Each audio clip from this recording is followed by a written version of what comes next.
사도행전 27장 33절부터 37절 한 절씩 교독하겠습니다.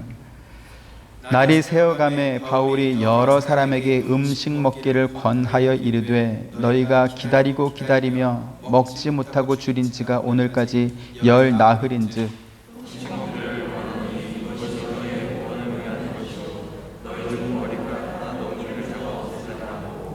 떡을 가져다가 모든 사람 앞에서 하나님께 축사하고 떼어 먹기를 시작하매 같이 배에 있는 우리의 수는 전부 276명이더라. 아멘. 바울이 탄 배가 출항했던 그레데 섬은 길이가 약 254km, 폭이 약 10km에서 56km 정도 되는 지중해에서 가장 큰 섬 가운데 하나라고 합니다.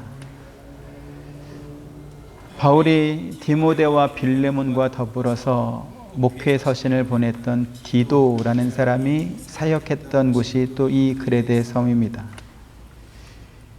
이 섬 중앙에는 이다라고 하는 약 2100m의 높이가 되는 큰 산맥이 있는데 이 산맥의 영향으로 인해서 서로 다른 두 기류가 부딪힘으로 인해 태풍이 자주 발생하곤 했다고 합니다. 오늘 본문에 기록된 유라굴로라고 하는 광풍, 미국식으로는 허리케인, 이 태풍이 바로 그것입니다. 문제는 당시의 배는 오늘날처럼 이렇게 엔진과 기계로 작동되는 그런 배가 아니라 돛을 이렇게 펴서 바람으로 가는 배였는데 이렇게 태풍에 부딪히고 나면 선원들이 배를 조정할 수 없는 그러한 상태가 되어서 바다를 표류하게 된다라는 것이죠. 오늘 13절 14절에 보면 배가 그레데 해변을 끼고 항해하여 가다가 얼마 안 되어 섬 가운데로부터 유라굴로라고 하는 광풍이 크게 일어났다 이렇게 말씀하고 있습니다. 바울이 탄 배가 출항한 지 얼마 안 되어 성경학자에 따르면 당일 혹은 그 다음 날이었을 것이다 이렇게 추정하고 있는데 이 태풍을 만나게 됩니다. 그리고 당시 상황이 얼마나 심각했던지 출항한 지 사흘 만에 배 안에 있는 모든 화물들뿐만 아니라 배에 필요한 기구들까지도 다 바다에 던져버려야 했습니다. 하지만 그렇게 배를 가볍게 한 이후에도 계속되는 광풍으로 인해서 여러 날 동안 본문에 의하면 무려 14일 동안 아무도 먹지도 못한 상태에서 구원의 여망마저 사라진 그러한 상태였다라는 것이죠. 이러한 절망적인 상황 속에서 바울은 사람들에게 이렇게 말합니다. 지난 밤에 하나님께서 천사를 내게 보내어 약속해 주셨는데 배가 파손될 뿐이지 여러분들의 생명은 아무도 지장이 없을 것이다. 이러한 말씀을 해주었다. 이렇게 말해주는 것입니다. 하나님을 모르는 사람들은 그 배가 로마에 도착하기만 하면 싣고 간 그러한 물건들을 다 팔아서 성공하고 부자가 될 것이다. 이렇게 희망했습니다. 하지만 바다의 태풍 아래서 그들의 희망은 모두 사라지고 무용지물이 되고 말았던 것이죠. 그래서 구원의 여망마저 사라졌더라, 없어졌더라 라는 이런 말 속에는 그들의 생명이 위태로워졌다라는 그러한 의미뿐만 아니라 그들이 싣고 간 모든 재산들을 다 바다에 던져버리고 잃어버려서 살아도 산 것이 아닌 처지가 되었다, 이러한 의미도 포함되어 있습니다. 이것은 너무나 안타까운 일입니다. 세상의 모든 꽃과 나무, 산과 들판이 화려한 아름다움만 자랑하지 않습니다. 물론 아름다운 색과 모양을 자랑할 때도 있지만 그러나 그 아름다움이 다 떨어져서 초라할 때도 있고 또 매서운 한파에 마치 메말라 죽은 나무처럼 보일 때도 있는 것이죠. 하지만 그렇게 얼어 죽은 것 같던 그 나무와 들판에도 하나님의 섭리하심을 따라서 또다시 생명이 되돌아오고 꽃과 열매가 피어서 그래서 곤충과 또 새들과 짐승들이 먹고 또 힘을 얻게 됩니다. 그래서 성경은 무슨 말을 하냐면 하루살이들, 한 계절 또는 한 해밖에 못 사는 그러한 창조물들, 심지어 하늘의 해와 달조차도 하나님의 영광을 선포하고 그의 놀라운 솜씨를 전하며 찬양한다, 이렇게 기록하고 있습니다. 시편 19편 1편의 1절에 4절 한번 보시죠. 하늘이 하나님의 영광을 선포하고 궁창이 그의 손으로 하신 일을 나타내는도다. 언어도 없고 말씀도 없으며 들리는 소리도 없으나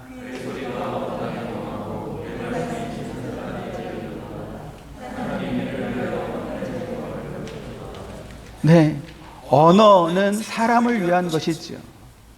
짐승이나 해와 달이나 별이나 바람이나 돌이나 이러한 것들이 무슨 언어가 있겠습니까? 그런데 그러한 것들조차도 하나님의 영광을 노래합니다. 그들이 노래하고 선포하는 하나님의 영광은 무엇일까요? 여호와 하나님은 완전하시다. 그분의 교훈과 율법은 언제나 진실하고 의롭다라는 것입니다. 계속해서 시편 19편 7절 10절 또 보십니다. 여호와의 율법은 완전하여 영혼을 소성시키며 여호와의 증거는 확실하여 우둔한 자를 지혜롭게 하며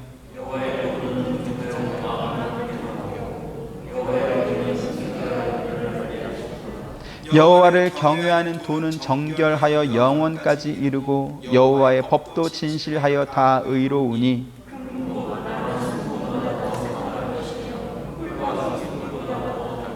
아멘.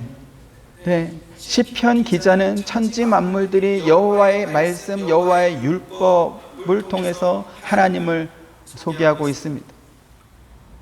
여호와의 율법은 완전하여 죄로 인해 죽은 영혼을 다시 살립니다. 여호와의 증거는 확실해서 어리석은 자에게 하나님을 알게, 그들을 지혜롭게 합니다. 여호와의 교훈은 자기 백성을 올바른 목적지로 인도하여 기쁨을 줍니다. 여호와의 계명은 눈을 밝게 해서 하나님의 계시를 정확하게 이해하게 해줍니다. 여호와께서는 당신의 백성들이 영원토록 하나님을 경외하면서 그 도를 따라서 정결하게 살도록 하시고 하나님의 자녀와 백성답게 살도록 인도하십니다. 그래서 그 여호와의 법, 그 규례는 확실하고 의로워서 변하지 않는 유일한 진리이다, 이렇게 말합니다. 그러면 그 여호와의 율법, 그 교훈, 그 증거가 무엇입니까? 바로 예수 그리스도입니다. 여호와의 율법과 그 율법의 완성이신 예수 그리스도는 금 곧 많은 순금보다 더 귀하고 꿀과 송이꿀보다 더 단 참되신 하나님의 선물이다. 이것을 누가 말합니까? 이것을 천지 만물들이 선포하고 노래하는 것입니다. 앞서도 말씀드렸지만 하나님의 창조 원리는 소생입니다. 다시 살리는 것입니다. 하나님께서 창조하신 모든 만물들이 그 창조의 원리를 따라 살고 있습니다. 하지만 그 창조 원리에서 벗어난 존재가 있죠. 하나님의 모양과 형상을 따라 지음받은 사람은 그 자신의 죄로 인해서 다시 살지 못하고 죄와 형벌 곧 영원한 멸망을 받을 수밖에 없는 그러한 처지가 되고 만 것입니다. 그래서 하나님께서 자기 아들을 세상에 보내어 그를 통해서 죄인인 인간이 다시 살아날 수 있는 구원의 길을 열어주셨습니다. 부활과 영생의 길, 소생의 길을 우리에게 주신 것입니다. 거친 풍랑으로 인해서 자기들의 모든 재산을 바다에 던져버리고 구원의 여망마저 사라져버린 채, 잃어버린 채 살아도 산 것 같지 않은 그러한 사람들 가운데 하나님께서 바울을 보내주신 이유가 바로 여기에 있습니다. 하나님을 모르는 사람들은 며칠째 계속되는 이 풍랑 속에서 정말 어떻게 해야 될지 아무도 알지 못하는, 정말 죽은 것과 다름없는 그러한 모습으로 공포 가운데 있습니다. 그런데 그러한 사람들 속에서 바울이 뭐라고 말합니까? 너희들이여, 여러분이여 안심하라. 하나님께서 우리에게 생명을 약속하셨다. 하나님께서 당신의 사자 바울을 그 사람들에게 보내어서 생명의 보전 곧 소생을 약속하신 것입니다. 그리고 오늘 본문에서 바울은 그 사람들에게 먹을 것을 나누어 주고 있습니다. 예수님께서 최후의 만찬 자리에서 제자들에게 떡과 포도주를 나누어 주면서 먹이셨던 것처럼 바울도 그들에게 떡을 떼어 나눠준 것입니다. 35절 36절 보시죠. 떡을 가져다가 모든 사람 앞에서 하나님께 축사하고 떼어 먹기를 시작하며, 네, 지금 이 말씀은 예수님께서 제자들에게 가르쳐 주시고 제정해 주신 성만찬의 의미는 아닙니다. 하지만 바울은 사람들 앞에서 하나님 앞에 기도하고 평안하게 떡을 먹는 그러한 모습을 통해서 지난밤에 하나님께서 천사를 보내어 그때 바울에게 약속하신 그 약속이 틀림없다라는 것을 증명해 보여주고 있습니다. 그리고 오늘 저와 여러분들이 배워야 될 신앙의 모습이 바로 이와 같은 면입니다. 하나님을 아는 사람과 하나님을 모르는 사람, 구원의 소망이 있는 사람과 구원받지 못한 사람의 차이가 어디에 있습니까? 어디서 그 차이가 증명되겠습니까? 바로 위기의 순간에서 증명되는 것입니다. 지금 드리는 말씀은 위기에 빠졌을 때 용감한 척해라, 믿음이 있는 척해라, 그러한 이야기가 아닙니다. 하나도 안 괜찮으면서 괜찮은 척해라, 그러한 말이 아닙니다. 우리가 가진 이 믿음의 힘과 근거가 어디에서 오는 것인지 그것을 정확하게 알고 소유하자라는 것이죠. 믿음은 내 확신, 내 결정, 내 인내와 끈기, 이것을 붙잡고 버티는 것이 아니다라는 것입니다. 믿음은 믿음의 대상이 누구이시며 그분이 어떻게 일하시는지 우리가 아는 것에서 나오는 것입니다. 예수님께서 베드로와 야고보와 요한과 함께 변화산에 올라가셨을 때 나머지 9명의 제자들은 그 산 밑에 있었습니다. 그때 한 아버지가 귀신 들린 자기 아들을 데리고 와서 제자들에게 고쳐달라 부탁을 합니다. 제자들은 그동안 자기들이 예수님을 보고 배운 것처럼 자기들 나름대로 이 귀신을 쫓아내기 위해서 애를 쓰고 노력합니다. 그런데 당황스럽게도 귀신이 쫓겨나지 않습니다. 오히려 그 모습을 보기 위해서 많은 사람들이 몰려들었고 그 중에 율법학자인 서기관과 더불어 또 제자들 가운데 다툼이 생기기도 했습니다. 변화산에서 내려오신 예수님께서 그 광경을 보고 무슨 일이라 묻습니다. 그러자 아이의 아버지가 예수님께 자초지정을 설명합니다. 내 아이가 흉악한 귀신에 들렸는데 불에도 넘어지고 물에도 넘어지고 이게 지금 살아도 산 것 같지가 않습니다. 그러니 예수님, 할 수 있거든 좀 도와주면 좋겠습니다. 이렇게 부탁합니다. 그러자 예수님께서 아이의 아버지에게 이렇게 말씀합니다. 마가복음 9장 23절 같이 한번 보시죠. 시작. 예수께서 이르시되 할 수 있거든이 무슨 말이냐, 믿는 자에게는 능히 하지 못할 일이 없느니라 하시니. 네. 지금 이 말씀은 많은 성도들이 오해하고 있는 대표적인 성결 구절 가운데 하나입니다. 지금 이 말씀은 진심으로 믿고 구해야 결과를 얻지, 믿지 않고 의심하면서 어떻게 결과가 이루어질 거라고 기대하냐, 이러한 뜻이 아닙니다. 지금 귀신 들린 아들을 둔 아버지의 진심, 어떤 간절함, 이것은 그 누구보다 더 할 것입니다. 누구도 따라올 사람이 없을 것입니다. 하지만 이 아이의 아버지가 확신하지 못하는 것이 무엇입니까? 정말로 예수님께서 그 아이를 고쳐줄 수 있는지를 못 믿는 것입니다. 그래서 예수님께서 이 아버지를 꾸짖는 것은 아들의 치료를 바라는 아버지의 진심이 모자라다, 정성이 부족하다, 그것이 아니고 그 아이를 고쳐줄 예수님을 믿지 못하는 그 사람의 믿음을 책망하는 것입니다. 네가 지금 부탁하고 있는 대상이 누군지 아니? 내가 누구이며 어떤 일을 할 수 있는지 네가 아직 모르는구나. 너는 나에 대한 믿음이 필요하다. 지금 이 말씀을 하는 겁니다. 그래서 이 일이 있은 후에 집으로 돌아와서 예수님께서 제자들에게 이렇게 말씀하십니다. 제자들이 물었던 거죠. 산 밑에 있던 제자들이, 예수님, 우리가 예수님하고 똑같이 따라했는데 왜 우리에겐 이러한 기적이 일어나지 않았을까요? 마가복음 9장 28절 29절 봅니다. 집에 들어가심에 제자들이 조용히 묻자오되 우리는 어찌하여 능히 그 귀신을 쫓아내지 못하였나이까? 네, 기도 외에는 이런 종류가 나갈 수가 없다. 다른 것으로는 이러한 종류가 나갈 수 없다. 자, 그러면 기도가 뭐냐라는 것입니다. 기도가 뭐죠? 내 힘으로 할 수 없는 것을 하나님께 부탁하는 것이 기도입니다. 맞죠? 자, 그러면 기도는 내가 열심히 기도하면 이루어지고 열심히 기도하지 않으면 안 이루어지는 겁니까? 그건 아닙니다. 만약에 본인이 열심히 기도해야만 뜻이 이루어지는 것이라면 꼭 하나님이 아니어도 괜찮잖아요. 그렇지 않습니까?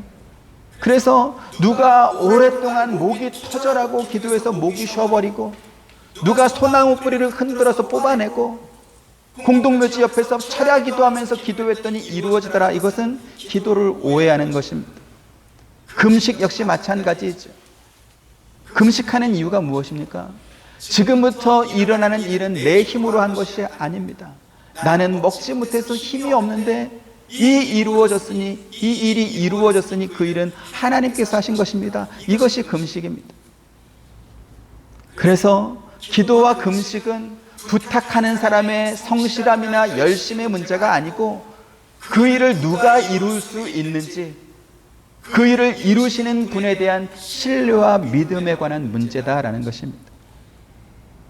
우리의 믿음이 정말 필요한 순간에 힘을 내지 못하는 이유가 바로 여기 있습니다.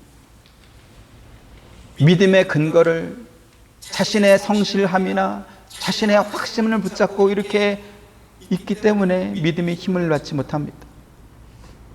성실함 필요합니다. 확신도 분명 있어야 됩니다. 하지만 그것을 자기가 잡고 있으면 그것은 언제나 어떤 한계 안에 머물 수밖에 없습니다. 예를 들면 어떤 위기라고 하는 변수가 자기가 감당할 수 있는 어떤 한계 안에 있을 때는 자기가 할 수 있을 것입니다. 그런데 그 한계치를 벗어난 위기가 오면 어떻게 됩니까? 여태까지 내가 붙잡고 컨트롤했기 때문에 그 한계치를 벗어나고 나면 할 수 있는 것이 하나도 없어지는 겁니다. 오늘 본문에 등장하는 것처럼 노련한 선원들이 배를 컨트롤하지 못하지 않습니까? 풍랑으로 인해서. 그런데 그렇게 한계치를 벗어나는 상황에서 바울의 믿음이 위력을 발하고 있습니다. 모두가 절망하고 구원의 여망마저 사라져서, 그래서 낙심하고 있을 때, 공포에 떨고 있을 때 믿음을 보인 것입니다. 그러면 바울은 어떻게 그와 같은 믿음을 사람들 앞에 보일 수 있냐라는 것이죠. 그것은 바울이 하나님이 누구신지 정확하게 알았기 때문에 할 수 있었던 것입니다. 또한 그가 하나님 앞에 자신을 온전히 맡겼기 때문에 그와 같은 기적이 일어났던 것입니다. 자신을 하나님 앞에 온전히 맡긴다라는 것이 무엇일까요? 누가복음 9장 57절 58절, 길 가실 때에 어떤 사람이 여짜오되 어디로 가시든지 나는 따르리이다.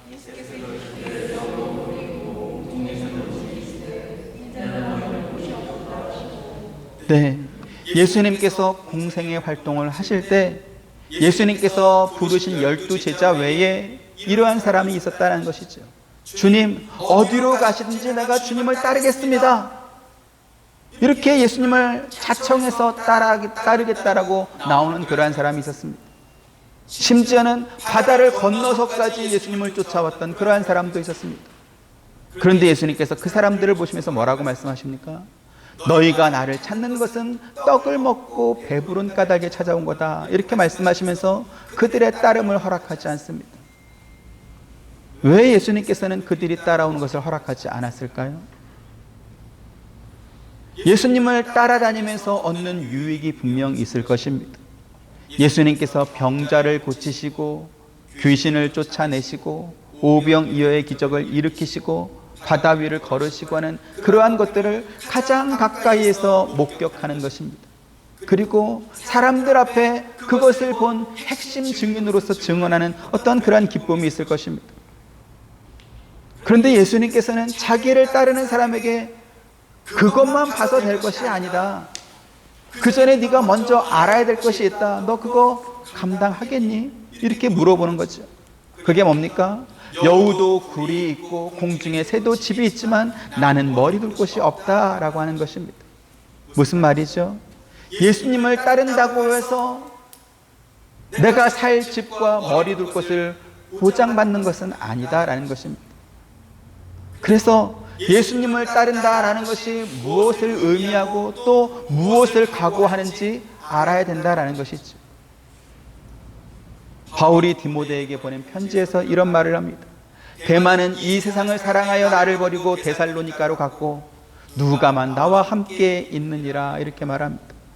바울이 지금 하는 이 말은 바울이 선포하고 있는 예수 그리스도를 사랑해서 남아있는 사람도 있지만 그러나 세상을 더 사랑해서 예수님을 버리고 떠난 사람이 있다 이렇게 말하는 것입니다. 성경은 무엇을 말합니까? 세상과 예수님을 마치 한 손에 쥔 동전처럼 두 개 다 가지고 있으면서 필요할 때마다 한 번은 세상을 꺼내고 한 번은 예수님을 꺼내고 이렇게 할 수 없다라는 것입니다. 하나를 취하면 하나는 버려야 되고 하나는 남아있으면 하나는 떠나야 된다라고 말하는 것입니다. 그래서 예수님을 믿는 이 믿음을 얻게 될 때 필수적으로 요구하는 것이 뭐냐면 회개입니다. 회개는 단순히 자기의 잘못을 뉘우치고 반성하는 것이 회개가 아닙니다. 회개는 뭐냐면 지금까지 내가 목표로 삼고 살아오던 그 방향에서 돌이키는 것입니다. 완전히 돌이키는 것입니다. 주 예수를 믿으라 라는 말 속에도 같은 의미가 있습니다. 지금까지 세상을 바라보고 목적하고 살아왔는데 이제부터는 회개하고 예수를 믿었으니 정반대로 예수님을 바라보고 목적하고 가겠다. 이것이 회개이고 이것이 주 예수를 믿는 것입니다. 어떤 사람이 예수님을 찾아와서 어디로 가시는지 내가 주님을 따르겠습니다 이렇게 말합니다. 너무나 기특하지 않습니까? 그런데 예수님께서는 그 사람을 받아주고 인정하고 칭찬하기보다는 나는 집도 없고 머리 둘 곳이 없다라고 말하면서 너 다시 한번 생각해봐라 이렇게 말씀하고 있습니다. 왜 그렇습니까? 그 사람이 예수님을 따르겠다라고 말하는 그 실제 이유를 예수님께서 아셨기 때문입니다. 예수님을 따르면 저렇게 기적을 많이 일으키시는 저렇게 능력이 많으신 예수님을 따라다니면 의식주 정도는 해결되겠지라고 하는 그 사람의 기대, 예수님께서 그걸 아신 것이죠. 그래서 그거는 네 생각이고 네 기대이지 내가 너의 기대를 만족시킬 수는 없다. 그 말씀을 지금 주시는 것입니다. 계속해서 이러한 일이 있습니다. 마가복음 9장 59절 60절 이어지는 말씀입니다. 또 다른 사람에게 나를 따르라 하시니 그가 이르되 나로 먼저 가서 내 아버지를 장사하게 허락하옵소서.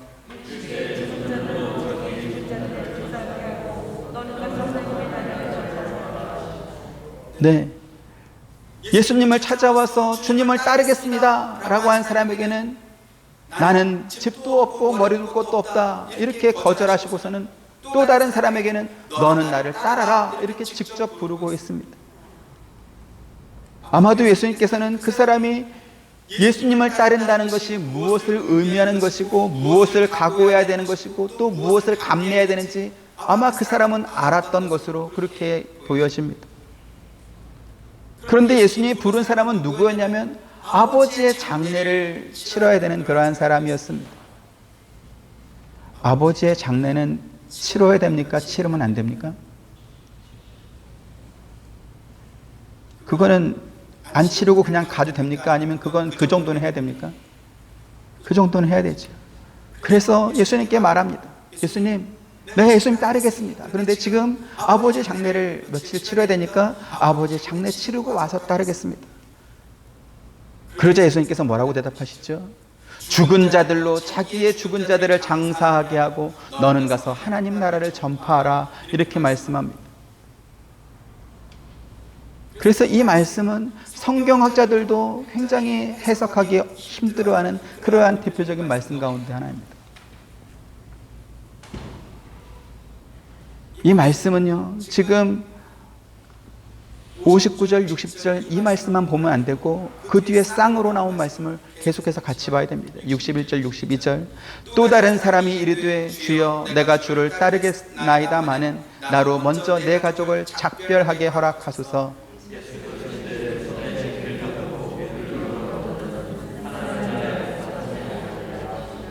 네, 또 다른 사람이 주님 내가 주님을 따르겠습니다. 근데 가서 일단 인사는 하고 와야 되지 않겠습니까? 내가 주님을 따르겠다라고 말하고 온 게 아니고 지금 길에서 주님 만나는데 지금 사라져버리면 아마 집에서 실종 신고할 겁니다. 그러니까 내가 가서 작별 인사하고 와서 따르겠습니다. 이렇게 말합니다. 그런데 예수님께서 그것도 허락하지 않죠. 여러분, 이 두 사람의 케이스에서 공통점을 찾으셨습니까?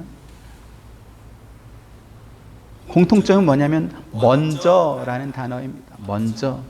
내가 주님을 따르겠습니다. 하지만 먼저 내 아버지의 장례를 치르고 와서 따르겠습니다. 먼저 내 가족과 작별한 다음에 예수님을 따르겠습니다. 이렇게 먼저라는 전제가 붙어 있다라는 것이죠. 그래서 마가복음 9장의 이 말씀을 예수님은 아버지의 장례를 치르는 것조차도 허락하지 않고 가족과 작별 인사하고 오겠다는 것도 허락하지 않는 그러한 분이다, 이렇게 오해하면 안 되는 것입니다. 지금 이 말씀은 우리 신앙이 정당한 기초 위에 세워져 있는지를 물어보고 있는 말씀입니다. 내가 주를 따르겠습니다. 주를 따르는 것이 무엇을 의미하고 무엇을 각오해야 하고 무엇을 감내해야 되는지 내가 잘 압니다. 하지만 그렇더라도 먼저 인간된 도리는 하고 와야 되지 않겠습니까? 어떻게 인간이 아버지의 장례를 안 치르고 그렇게 막 나갈 수 있겠습니까? 어떻게 인간이 가족에게 어디 간다고 말도 안 하고 그렇게 나갈 수 있겠습니까? 만약에 이런 식으로 예수님을 생각한다면, 이런 식으로 하나님을 생각한다면 그 사람은 하나님을 전혀 모르는 사람입니다. 여러분은 정말로 하나님께서 우리가 부모와 자녀와의 관계, 가족과 형제 자매와의 관계도 다 끊고 하나님만 따라오라 이렇게 명령하신다고 생각하십니까? 하나님은 사람이 지켜야 될 제일 첫 번째 계명으로 내 부모를 공경하라 라고 말씀하신 분입니다. 그것을 법으로 제정해 주신 것입니다. 그럼에도 불구하고 예수님께서 죽은 자들로 자기의 죽은 자를 장사하게 하고 너는 가서 하나님 나라를 전파하라. 손에 쟁기를 잡고 뒤를 돌아보는 자는 하나님 나라에 합당하지 아니하다라고 말씀하신 것은 신앙의 우선순위를 묻는 것입니다. 우리는 종종 사람들과 이런 약속합니다. 언제 식사 한번 같이 하시죠? 이 말은 같이 밥 먹겠다는 말입니까? 안 먹겠다는 말입니까?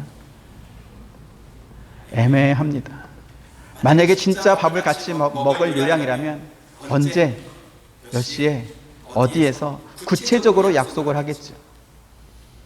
하지만 그럴 생각은 아직 없는 겁니다. 내가 할 일도 많고 그렇다고 영 당신하고 밥 안 먹겠다 이런 말도 아닙니다. 언젠가 먹긴 먹겠지만 그래 지금은 아니다라는 것이죠. 그래서 인사차 하는 말이 언제 식사 한번 같이 하시죠? 이런 말 아니겠습니까?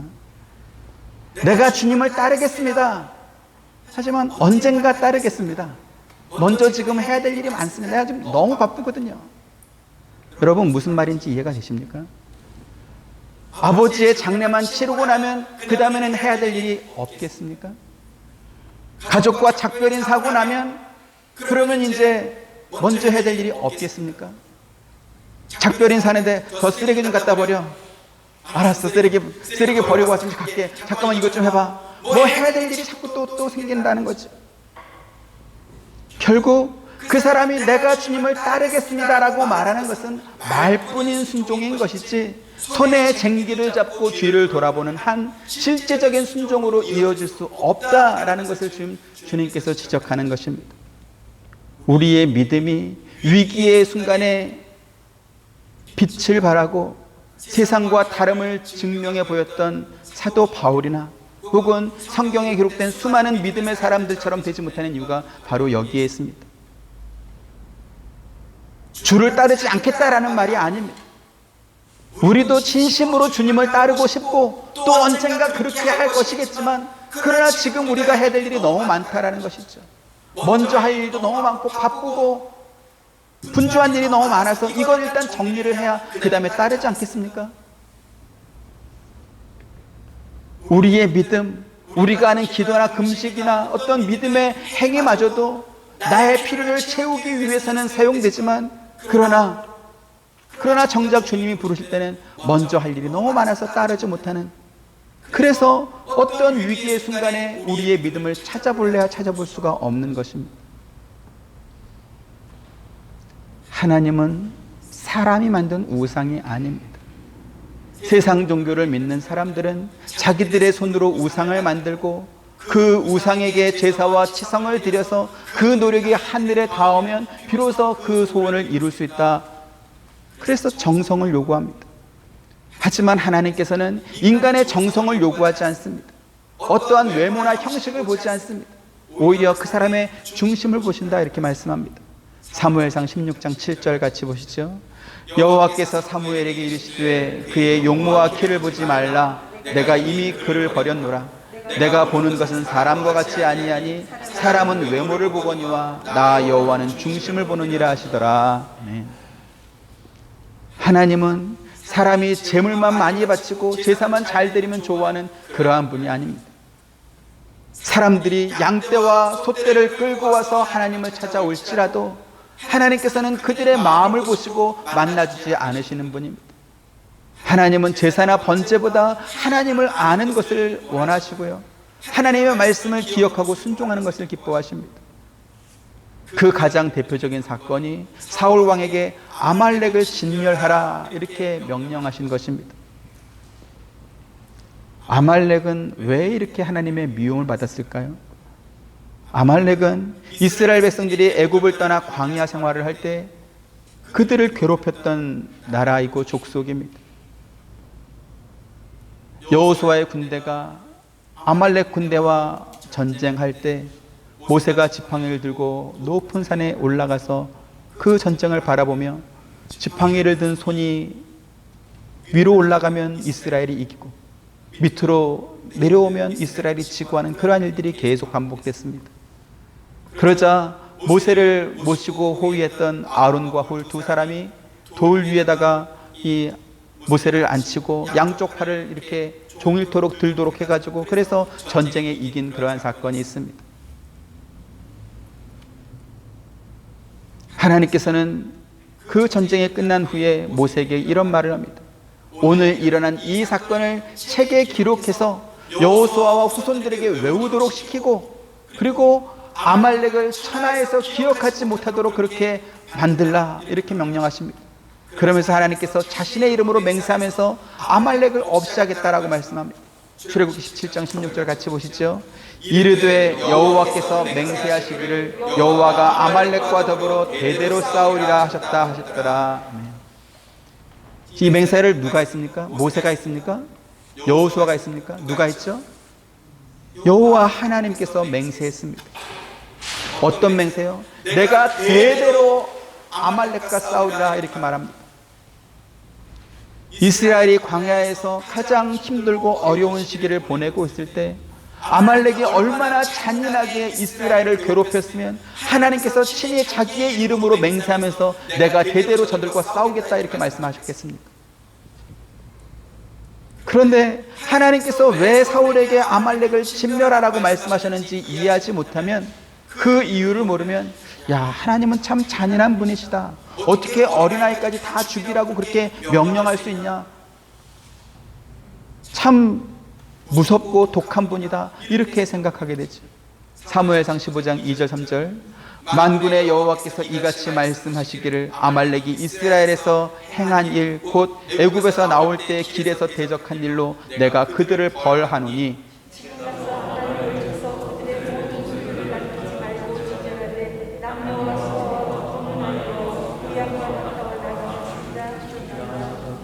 네, 지금 3절 말씀만 보면서 어떻게 젖 먹는 아기까지 다 죽이라 하느냐, 이렇게 생각하면 안 되는 겁니다. 왜요? 하나님의 이 명령은 그들이 하나님의 백성을 대적한 일로 하나님께서 벌하시는 것이기 때문에 그렇습니다. 하나님께서 사울의 손을 들어서 이스라엘을 벌하시는 것은 잔인한 것이고 노아의 홍수로 죄범한 사람들을 멸망시키는 것은 괜찮은 것입니까? 더 많은 사람이 죽었지 않습니까? 소돔과 고모라를 유황불로 태워서 다 멸하시는 것은 그거는 괜찮습니까? 죄악된 사람, 죄를 범한 사람, 하나님을 대적한 사람들은 하나님께서 그렇게 그 전에도 심판해 오셨습니다. 그런데 사울이 그 하나님의 심판을 막은 것입니다. 하나님의 말씀에 순종하지 않은 것입니다. 하나님께서 당신에게 범한 죄에 대해서 합당한 벌을 내리시는데 사울이 그 일에 반대한 것입니다. 그러면서 사울이 변명하죠. 내가 그것들을 남겨둔 것은 하나님 앞에 제사하려고 그랬다라는 것입니다. 하지만 사무엘 앞에서 사울의 이 변명은 받아들여지지 않았습니다. 하나님께서 그 변명을 받지 않은 것입니다. 계속해서 15장 22절 23절 사무엘이 이르되 여호와께서 번제와 다른 제사를 그의 목소리를 청종하는 것을 좋아하심같이 좋아하시겠나이까? 순종이 제사보다 낫고 듣는 것이 순양의 기름보다 나으니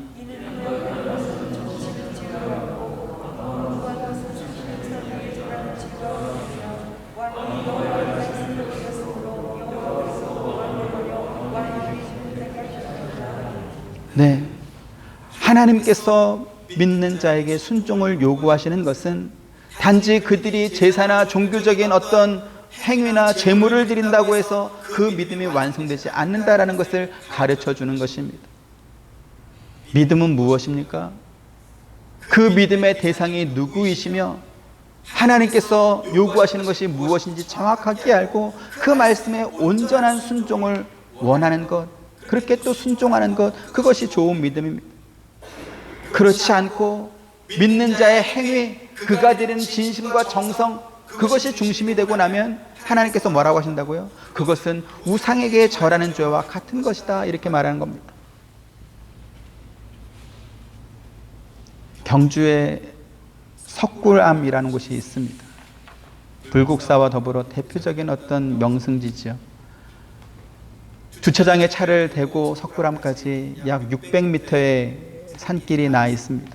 넓은 길이고 좌우에 이렇게 나무들이 많이 있어서 또 아주 평지와 같이 잘 되어 있어서 어린 아이들이라도 이렇게 손잡고 걸어가면 걸을 만큼 참 좋습니다. 한 600m 정도 이렇게 길이 됩니다. 근데 재밌는 건 뭐냐면 그 넓고 그 긴 600m면 짧은 길은 아니지 않습니까? 그 길이 포장도로가 아니라 그냥 흙길로 되어 있다는 것입니다.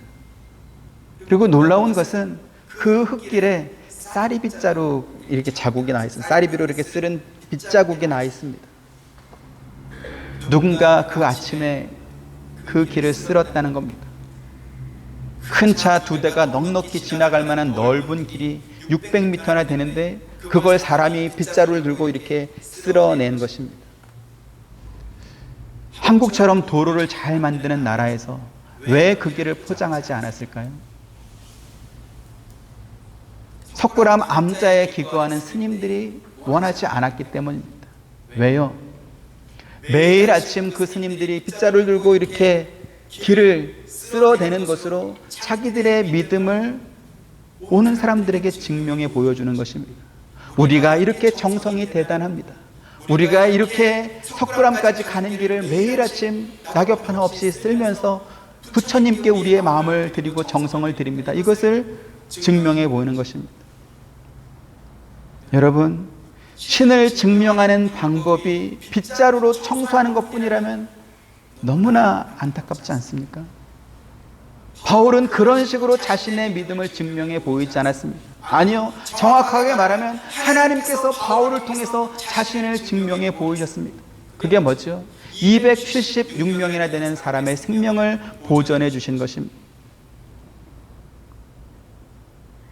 며칠째 이어지는 거센 풍랑으로 인해서 사람들이 자기의 전 재산을 바다에 던져버렸습니다. 14일이나 되는 그 긴 기간을 먹지도 못하고 살았지만 죽은 것과 다름없는 그러한 상태에 있는 사람들입니다. 그런 상황에서 바울은 사람들에게 하나님 앞에 기도하고 평안하게 식사하는 모습을 보여주면서 하나님의 약속을 믿는 사람들의 그 믿음을 확인시켜주고 있는 것입니다. 증명하는 것입니다. 하나님의 약속을 믿는 그 믿음, 구원받는 믿음이 어떻게 증명되는지 보여주는 것이죠. 그래서 로마서 8장에서 바울이 이렇게 말합니다. 31절 32절 그런즉 이 일에 대하여 우리가 무슨 말하리요? 만일 하나님이 우리를 위하시면 누가 우리를 대적하리요?